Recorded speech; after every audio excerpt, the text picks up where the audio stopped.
Hello दोस्तों, video में हम बात करने वाले हैं उज्जीवन स्मॉल फाइनेंस बैंक के बारे में। फाइनेंशियल ईयर 26 के फर्स्ट क्वार्टर के रिजल्ट बैंक ने आउट किए हैं और क्वार्टर फर्स्ट के जो नंबर आए हैं वो मिले जुले ही देखने को मिले हैं।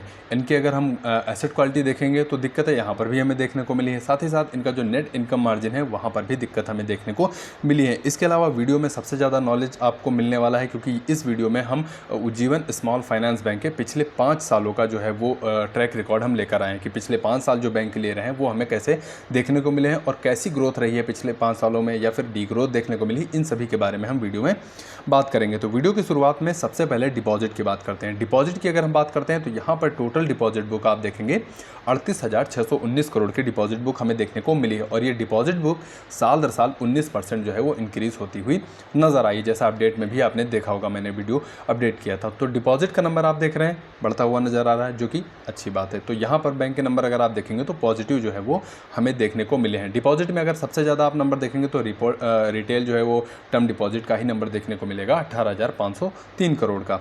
डिपॉजिट के बाद फिर चलते हैं लोन बुक की तरफ। अब लोन बुक की अगर हम बात करते हैं तो यहाँ पर आप देखेंगे पिछली तिमाही से लोन बुक इनकी बढ़ती हुई नज़र आई है। 32,122 करोड़ से बढ़कर आपको 33,287 करोड़ की इनकी लोन बुक जो है वो देखने को मिलेगी। अगर साल दर साल कंपेयर कर रहे हैं तो इनकी लोन बुक जो है वो 11% इंक्रीज़ होती हुई नज़र आई है, जो कि यहाँ पर भी बैंक के फेवर में आप कह सकते हैं कि ये नंबर हमें देखने को मिला है। अब आगे चलते हैं और बात करेंगे कुछ जो नंबर्स ऐसे हैं जहाँ पर बैंक के फेवर में हमें नंबर देखने को नहीं मिले, और वो है इनका एसेट क्वालिटी का ख़राब होना। देखिए, एसेट क्वालिटी की अगर हम बात करते हैं तो पिछली तिमाही में इनका ग्रॉस एनपीए का रेशियो अगर आप देखेंगे तो 2.18% हमें देखने को मिला था, और अभी लेटेस्ट अपडेट में देखेंगे तो इनकी एसेट क्वालिटी काफ़ी ज़्यादा ख़राब होती हुई नज़र आई है। 2.52% जो है asset quality gross NPA ratio हमें देखने को मिल रहा है। तो एसेट क्वालिटी मोस्टली जितने भी बैंक के नंबर आ रहे हैं वहाँ पर थोड़ा सा प्रेशर देखने को मिला है, लेकिन अगर उज्जीवन के केस में आप देख रहे हैं तो यहाँ पर प्रेशर काफ़ी ज़्यादा देखने को मिला है, क्योंकि काफ़ी जो है वो एसेट क्वालिटी इनकी काफ़ी ज़्यादा हमें ख़राब देखने को मिली है। तो ये एक नंबर ऐसा है जो बैंक के लिए सरदर्द या फिर चिंता का विषय बना हुआ है। इसके अलावा नेट इंटरेस्ट इनकम। अब नेट इंटरेस्ट इनकम किसी भी बैंक की सबसे बड़ी कोर अर्निंग होती है, और उज्जीवन के केस में अगर नेट इंटरेस्ट इनकम आप देखेंगे तो यहाँ पर पिछले कुछ क्वार्टर से आप देखेंगे नेट इंटरेस्ट इनकम लगातार कम होती हुई जा रही है। मतलब नेट इंटरेस्ट इनकम अगर कमाई ही नहीं कर पाएगी बैंक तो फिर सबसे बड़ा चिंता कह सकते हैं आप बैंक के लिए। अब पिछली 1 साल पहले जाएंगे तो नेट इंटरेस्ट इनकम आप देखेंगे 941 करोड़ की देखने को मिली थी, और वहाँ से नेट इंटरेस्ट इनकम का नंबर अगर आप देखेंगे तो लगातार हमें कम ही देखने को मिल रहा है, और लेटेस्ट में आप देखेंगे तो 856 करोड़ की नेट इंटरेस्ट इनकम हमें देखने को मिली है। इसके अलावा जो और एक आप निगेटिव पॉइंट देख पा रहे हैं वो है इनका नेट इंटरेस्ट मार्जिन लगातार कम होता हुआ जा रहा है। आप देखेंगे लेटेस्ट में 7.7% हमें देखने को मिला है, जबकि पिछली तिमाही में आप देखेंगे तो यही नंबर आपको 8.5% के आसपास जो है वो देखने को मिल रहा था। तो नेट इंटरेस्ट मार्जिन जो है वो नेट इंटरेस्ट मार्जिन नहीं है ये, माफ़ कीजिएगा, नेट इनकम मार्जिन जो है ये लगातार जो है वो कम होता हुआ देखने को मिल रहा है, जो कि अगेन बैंक के लिए एक जो है वो निगेटिव पॉइंट देखने को मिल रहा है। कॉस्ट टू इनकम रेशियो की अगर हम बात करते हैं तो कॉस्ट टू इनकम रेशियो मिला जुला देखने को मिला है पिछली तिमाही से, लेकिन साल दर साल अगर आप देखेंगे तो कॉस्ट टू इनकम रेशियो 55% से बढ़कर 67% हमें देखने को मिला है, जो कि यहाँ पर भी आप देखेंगे कि बैंक को कमाने के लिए ज़्यादा खर्च करना पड़ रहा है। अगर 100 रुपये कमाने हैं एग्जाम्पल के तौर पर तो उसमें से 67 रुपये खर्च करने पड़ रहे हैं आज के समय में, लेकिन जबकि 1 साल पहले अगर आप देखेंगे तो 100 रुपये कमाने के लिए 55 रुपये ही खर्च करने पड़ रहे थे बैंक को। तो ये जो नेट इनकम मार्जिन और कॉस्ट टू इनकम रेशियो का बढ़ना ये थोड़ा सा बैंक के लिए दिक्कत रहा है। इसके अलावा पैट यानी प्रॉफिट की अगर हम बात करते हैं तो प्रॉफिट का नंबर आप देखेंगे तो पिछली तिमाही से थोड़ा बेहतर देखने को मिलेगा, क्योंकि पिछली तिमाही में 83 करोड़ का प्रॉफिट था और लेटेस्ट में अगर आप देखेंगे तो 100 करोड़ से ऊपर का प्रॉफिट हमें देखने को मिला है। लेकिन पिछले अगर 2-3 क्वार्टर उठा लें तो वहाँ से आप देखेंगे प्रॉफिट जो है वो लगातार प्रेशर में देखने को मिला है। इनफैक्ट 1 साल पहले का प्रॉफिट आप देखेंगे तो जितना इस क्वार्टर में प्रॉफिट रहा है उसका 3 गुना प्रॉफिट हमें देखने को मिल रहा था, यानी 301 करोड़ का प्रॉफिट। तो प्रॉफिट का नंबर अगर आप देखेंगे तब भी यहाँ पर दिक्कत है साल दर साल बेसिस पे।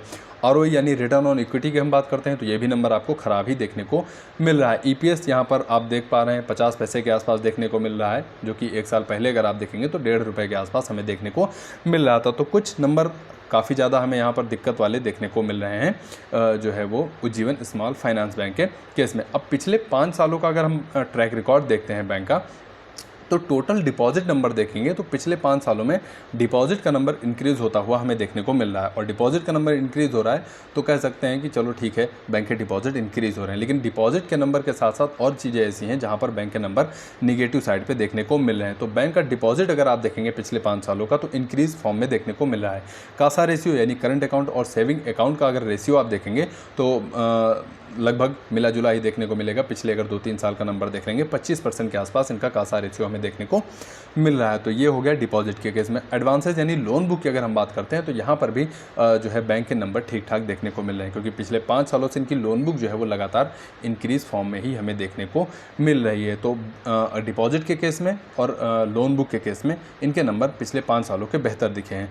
इसके अलावा अगर टोटल ब्रांच नेटवर्क आप देखेंगे तो मिला जुला ही देखने को मिल रहा है, और पिछले फाइनेंशियल ईयर यानी 25 की अगर हम बात करते हैं, माफ़ कीजिएगा 24 और 25 की हम बात करते हैं, तो यहाँ पर ब्रांच नेटवर्क आप देखेंगे सिमिलर देखने को मिलेगा। मतलब बैंक सिर्फ एक ही ब्रांच जो है पूरे फाइनेंशियल ईयर 25 में क्या ऐड कर पाई। सबसे बड़ा जो निगेटिव पॉइंट है वो भी ये भी हमें देखने को मिल रहा है कि ब्रांच नेटवर्क जो है वो बैंक बढ़ा ही नहीं पा रही है।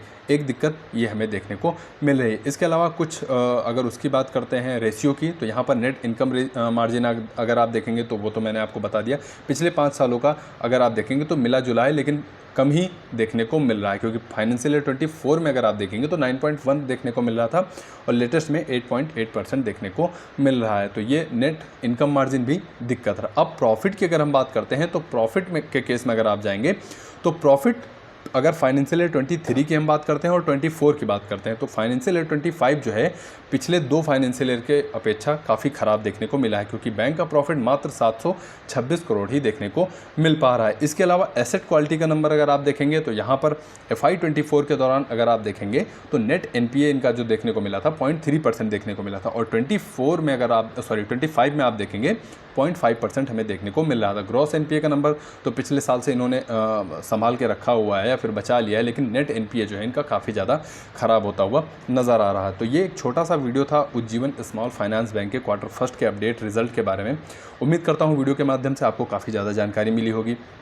अगर वीडियो आपको पसंद आया हो तो वीडियो को लाइक करिए, चैनल को आप ज़रूर सब्सक्राइब करके रखिए। आपके कीमती समय के लिए आपका बहुत बहुत धन्यवाद। अगर कोई आपका कोई सुझाव हो तो कमेंट बॉक्स में ज़रूर मेंशन करिएगा।